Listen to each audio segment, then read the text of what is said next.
Knowledge में खुशामदीद। सवाल number 1, Quran मजीद जी असुल जाइ किथे आहे? जवाब लोहे महफूज में। सवाल नंबर 2, कुरान मजीद जो मौजू छा आहे? जवाब इंसान। सवाल नंबर 3, आसमानी किताबन में आखिरी किताब कहिड़ो आहे? जवाब कुरान मजीद। सवाल नंबर 4, कुरान मजीद जा सिफ़ाती नाला केतिरा आहिनि? जवाब 55। कुरान मजीद मुताबिक कहिड़ो गुनाह नाक़ाबिले माफ़ी आहे? जवाब शिरक।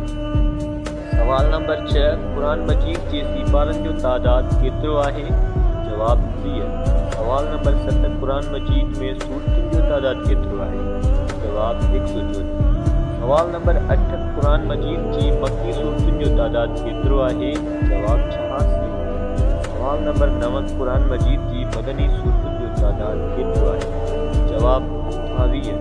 सवाल नंबर 10, कुरान मजीद में टोटल मंज़िलूं घणियूं आहिनि? जवाब 70। नाज़रीन, अहिड़ा वीडियो ॾिसण जे लाइ असांजे चैनल खे सब्सक्राइब कयो।